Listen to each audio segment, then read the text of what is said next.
Atención, Rusia pensó que podía ocupar Ucrania, pero sus soldados no saben que cada movimiento está siendo observado.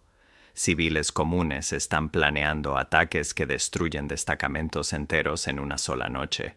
Si quieres conocer la verdad completa y ver cómo se planea la liberación de territorios ocupados, suscríbete ahora, dale like, comparte este video y comenta tu opinión.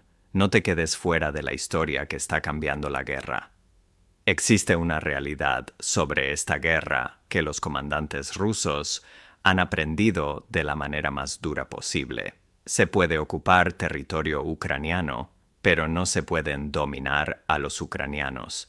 Pueden desplegar soldados en sus calles, tanques en sus campos, armas en sus escuelas, pero no pueden impedir que observen. No pueden evitar que recuerden ni que transmitan lo que ven al ejército que llegará a recuperarlo todo. Hace apenas unos días, en una zona ocupada del este de Ucrania, esa verdad quedó escrita en fuego y sangre. Un destacamento ruso de más de 200 soldados, atrincherado en posiciones que habían mantenido durante meses y protegido por campos de minas y fortificaciones que creían seguras, fue aniquilado en una sola noche. La operación fue planificada por profesionales del ejército ucraniano y ejecutada por soldados, operadores de drones y artilleros. Sin embargo, su éxito se basó en algo que ninguna tecnología militar puede replicar: el coraje de civiles ucranianos ordinarios que vivían bajo ocupación rusa, quienes durante semanas mapearon en secreto cada detalle del destacamento enemigo y transmitieron esa información a su ejército mediante una red encubierta que la contrainteligencia rusa jamás detectó. Esta es la historia de un territorio que se defiende por sí mismo, y la noche en que lo logró, la zona ocupada era representativa de los territorios que Rusia controla en el este de Ucrania, una serie de pequeños asentamientos rodeados de tierras agrícolas, conectados por carreteras rurales y habitados por civiles que no tenían a dónde escapar cuando la línea del frente llegó a sus hogares. Los residentes, en su mayoría personas mayores, familias con niños y agricultores que no podían abandonar su ganado, vivían bajo la ocupación rusa en condiciones de miedo, privación y vigilancia constante.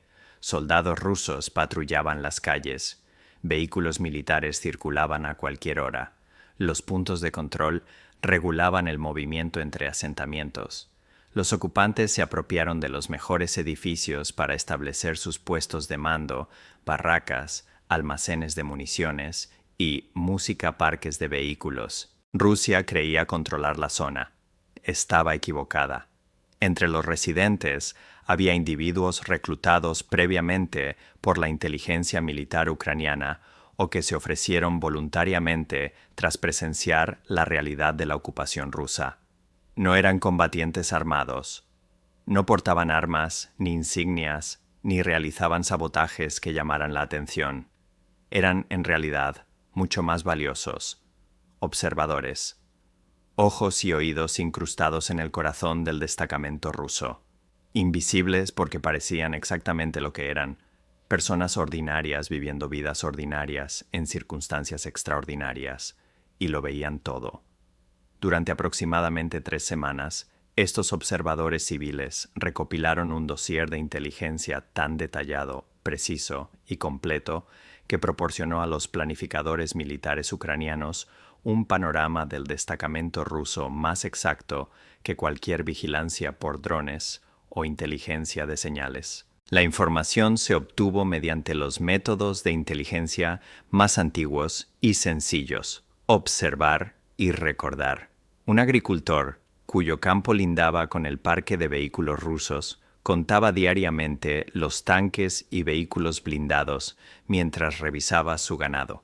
Registraba cuáles se movían y cuáles permanecían, cuáles tenían tripulación realizando mantenimiento y cuáles estaban inactivos, la dirección que enfrentaban y si los motores funcionaban por la noche. Esquematizó el terreno en un trozo de papel arrancado de un cuaderno y lo escondió en una cavidad de la pared. Una anciana cuya casa daba al edificio escolar donde los oficiales rusos establecieron su puesto de mando, observó sus rutinas durante semanas. Conocía la hora de llegada por la mañana, la de salida por la noche, qué salas utilizaban, dónde estacionaban los vehículos y cuántos guardias estaban en la entrada en cada turno. Memorizarlo todo, sin escribir nada, fue su forma de sostener los detalles que guiarían el ataque. Un mecánico, obligado a reparar vehículos militares rusos en un taller improvisado, anotaba los tipos y condiciones del equipo, qué tanques presentaban problemas mecánicos, qué camiones carecían de repuestos, qué radios estaban averiadas. Escuchaba conversaciones de los soldados rusos mientras trabajaba, captando fragmentos sobre fuerza de unidad, moral, operaciones próximas y quejas de suministro. Un adolescente que repartía alimentos a vecinos mayores mapeó el campo de minas ruso, observando dónde los soldados le prohibían caminar. Tras varias rutas ligeramente diferentes en cada viaje, construyó un mapa aproximado pero sorprendentemente preciso del cinturón de minas que rodeaba las posiciones rusas, el mismo campo que cualquier fuerza ucraniana tendría que cruzar para el asalto. La información recopilada por estos civiles era tan exacta que permitió al ejército ucraniano planificar y ejecutar un ataque que los analistas militares consideran una de las operaciones de inteligencia más notables del conflicto. Los datos se transmitieron a los oficiales ucranianos a través de una cadena de comunicación encubierta, cuyos detalles permanecen clasificados para proteger a quienes todavía operan en territorio ocupado. El proceso fue lento y meticuloso. Cada fragmento de información pasó por múltiples intermediarios para proteger a las fuentes de exposición.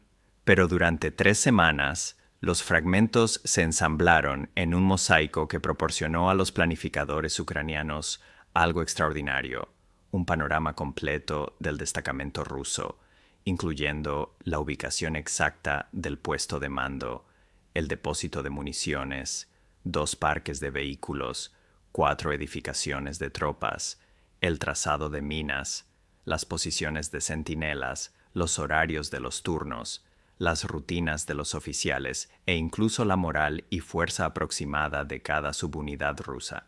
Los oficiales de inteligencia militar ucraniana, que revisaron los informes civiles, los calificaron entre los productos de inteligencia humana más detallados y precisos recibidos de cualquier zona ocupada.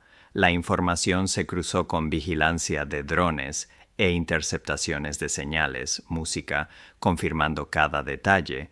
Los observadores partisans fueron precisos, pacientes y minuciosos.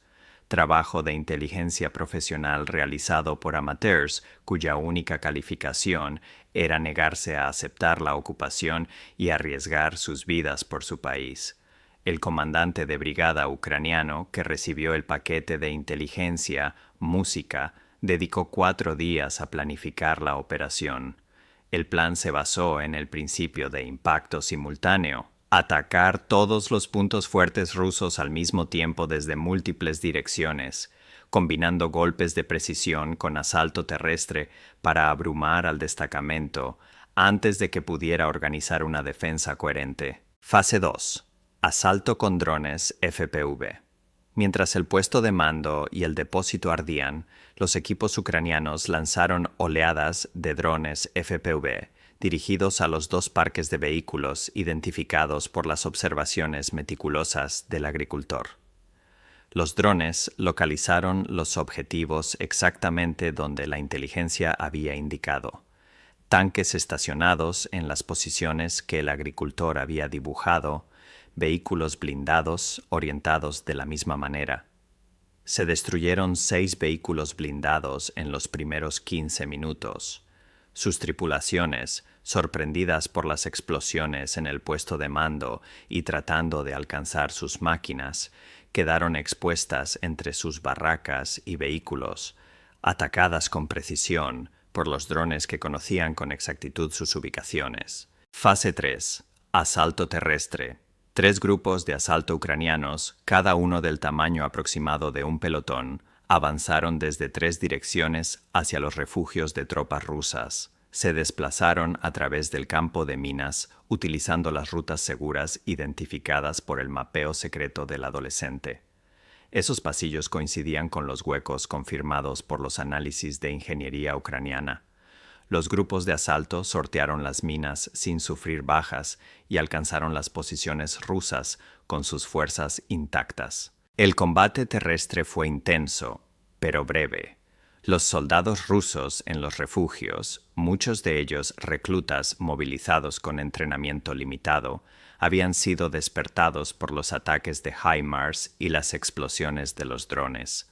Algunos intentaban formar defensas improvisadas. Otros huían de los incendios y el ruido, adentrándose en la niebla y la oscuridad. Los equipos ucranianos actuaron con precisión quirúrgica, avanzando con conocimiento exacto de cada posición rusa. Cada edificio, cada trinchera, cada acceso cubierto fue despejado sistemáticamente. A las 03:00 horas, 2 horas después del primer lanzamiento de HIMARS, el destacamento había dejado de existir como unidad organizada. Los equipos ucranianos reportaron la zona asegurada a las 04:00. Las operaciones de limpieza continuaron hasta el amanecer mientras los soldados barrían edificios, despejaban búnkers restantes y aseguraban el perímetro. ¿Cuántos partisanos civiles ucranianos creen que operan actualmente en los territorios ocupados por Rusia? A. Cientos. B. Miles. C. Decenas de miles. El número exacto permanece clasificado, pero su impacto es incuestionable. Las pérdidas rusas confirmadas fueron devastadoras, según informes verificados a través de múltiples fuentes. Personal: aproximadamente 110 a 130 soldados rusos muertos, 30 a 40 heridos, 35 capturados, muchos de ellos reclutas movilizados que se rindieron fácilmente una vez que la estructura de mando y las defensas colapsaron. Total de bajas: 175 a 205 sobre un destacamento de poco más de 200, con una tasa superior al 85%. Puesto de mando destruido: 12 a 15 oficiales y personal muertos, incluido el comandante del destacamento, un mayor y su oficial de operaciones. Equipos de comunicación, mapas, documentos operativos y computadoras fueron capturados intactos, proporcionando inteligencia estratégica para operaciones en un sector más amplio. Depósito de municiones destruido. Valor estimado de 6 a 10 millones de dólares. Servía como punto de distribución para múltiples unidades rusas en la zona, y su destrucción provocó escasez de municiones a kilómetros de distancia. 6 vehículos blindados destruidos, 2 tanques y 4 BMP con tripulación. Valor estimado: 4 a 7 millones de dólares. 2 parques de vehículos tomados, 8 a 12 vehículos ligeros adicionales, camiones, vehículos de comando UAZ y logísticos capturados o destruidos. Valor estimado: 1 a 2 millones de dólares. Posiciones fortificadas e infraestructura, trincheras, búnkers, puestos de observación, campos de minas y fortificaciones de campaña construidas durante meses. Todo ahora en manos ucranianas, para ser reutilizado o desmantelado. Inversión en construcción perdida: 2 a 4 millones de dólares. ¿Es la incapacidad de Rusia para ganar la lealtad o siquiera la neutralidad de la población ucraniana ocupada un fallo de política, un fallo de humanidad o ambos? La respuesta queda abierta, pero los hechos son contundentes. Pérdidas estimadas totales de Rusia: personal muerto, herido o capturado, 6 a 10 millones de dólares en costos de formación y reemplazo. Puesto de mando y personal: 2 a 3 millones. Depósito de municiones: 6 a 10 millones. Vehículos blindados: 4 a 7 millones. Vehículos ligeros y equipos: 1 a 2 millones. Fortificaciones e infraestructura: 2 a 4 millones. Materiales de inteligencia capturados: valor estratégico incalculable. Disrupción operativa para unidades adyacentes dependientes del depósito y del mando: 3 a 5 millones. Total estimado: 24 a 41 millones de dólares. Gasto ucraniano: cohetes, HIMARS, artillería, municiones, drones, FPV, operaciones de asalto y soporte a la red de inteligencia, estimado entre 3 y 5 millones. Con 5 millones invertidos, Ucrania destruyó 41 millones en activos rusos y liberó un área ocupada. Relación de costo-beneficio aproximada 8:1. La inteligencia obtenida en el puesto de mando, documentos, computadoras y mapas, permitirá futuras operaciones cuyo valor aún no puede calcularse. Las implicaciones de esta acción van mucho más allá de un solo destacamento. Actualmente, Rusia ocupa alrededor del 18% del territorio ucraniano, donde millones de ciudadanos viven bajo ocupación militar en contra de su voluntad. Estas personas no son pasivas, no están quebradas, no son leales al ocupante, son ucranianos, música, y, como demostró esta operación, un número significativo de ellos trabaja de forma activa y encubierta para apoyar la liberación de sus comunidades. El fenómeno de la inteligencia partidaria no es nuevo en esta guerra, pero se ha acelerado. En los primeros meses de la invasión, la actividad partisana era espontánea y desorganizada. Actos individuales de desafío, reportes esporádicos de posiciones rusas, sabotajes ocasionales. 3 años después, la inteligencia militar ucraniana ha desarrollado redes sofisticadas que reclutan, entrenan y coordinan observadores civiles en territorios ocupados. Música. Estas redes emplean métodos de comunicación encriptada, puntos de entrega, mensajeros humanos y otras técnicas de espionaje diseñadas para sobrevivir en el hostil ambiente de contrainteligencia ruso. Las autoridades de ocupación rusas son conscientes de la amenaza. Han establecido puntos de control, confiscado teléfonos móviles, restringido el movimiento entre asentamientos y realizado barridos en busca de colaboradores partisans. En algunas áreas, civiles han sido detenidos, interrogados e incluso asesinados bajo sospecha de proveer inteligencia a Ucrania. Sin embargo, la represión no ha eliminado las redes. En muchos casos, las ha fortalecido, ya que la brutalidad rusa motiva a más personas a resistir activamente. El problema fundamental para Rusia es matemático. Un destacamento de 200 soldados que ocupa un área con miles de civiles no puede vigilar a cada persona, cada ventana, cada conversación. Los civiles conocen el terreno mejor que los ocupantes. Conocen los edificios, carreteras, campos, drenajes y los patrones estacionales del clima y el suelo.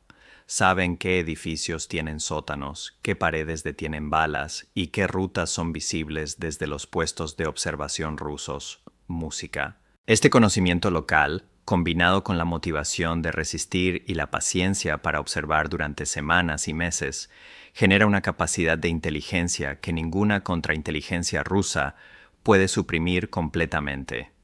Cada soldado ruso en territorio ocupado vive bajo la mirada de quienes desean su partida. Cada vehículo que estaciona es registrado, cada ruta que sigue es vigilada, cada rutina memorizada. Y, eventualmente, como demostró esta operación, ese conocimiento acumulado se convierte en un arma de efecto devastador. El ejército ucraniano comprende esta ventaja y está invirtiendo en expandirla. Informes confirmados indican que se han desarrollado programas de entrenamiento para la recopilación de inteligencia civil, que se están difundiendo a territorios ocupados mediante canales encubiertos.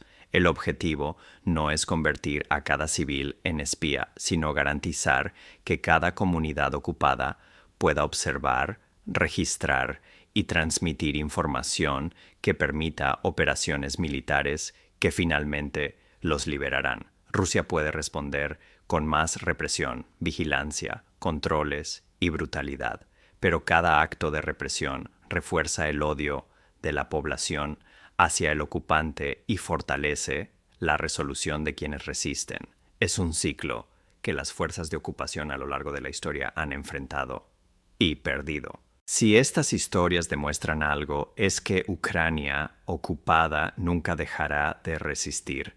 Escriban verdad en los comentarios si están de acuerdo. ¿Qué revelarán los documentos rusos capturados? Esa es la pregunta que sigue abierta. Los observadores civiles que hicieron posible esta operación aún se encuentran en territorio ocupado o han sido extraídos discretamente por la inteligencia ucraniana. Sus identidades permanecerán clasificadas por años, quizás décadas. No recibirán reconocimientos públicos, medallas frente a las cámaras ni entrevistas televisivas. Son héroes anónimos cuya valentía se mide no por balas disparadas, sino por detalles recordados, riesgos asumidos y la información transmitida desde la oscuridad al ejército que lucha por liberarlos. Pero los soldados rusos que ocuparon su aldea sí saben que estaban allí. El comandante del destacamento, que estableció su cuartel en la escuela y pasaba frente a la casa de la anciana todas las mañanas, nunca sospechó que ella contaba sus guardias y cronometraba sus rutinas. Pagó ese desconocimiento con su vida en los últimos segundos de la operación. Las tripulaciones de tanques, estacionados en los mismos lugares cada noche, ignorando al agricultor que había dibujado sus posiciones desde su campo, perecieron dentro de sus vehículos, alcanzados por la inteligencia recopilada a 50 metros de donde dormían. Esta es la realidad que Rusia enfrenta en cada aldea, cada ciudad y cada calle ocupada en Ucrania. La población observa, recuerda y transmite información a un ejército que se acerca. Un ejército que sabe dónde duermes, dónde estacionas, dónde guardas municiones y dónde se ocultan tus mentes. Puedes ocupar la tierra, pero la tierra y sus habitantes resistirán y, en una noche o varias, esa deuda será saldada. Antes de cerrar, 3 preguntas críticas. Si los partisanos ucranianos en un área ocupada pueden proporcionar inteligencia lo suficientemente precisa para destruir un destacamento entero en una sola noche, ¿cuántas otras áreas ocupadas están generando información similar en este momento?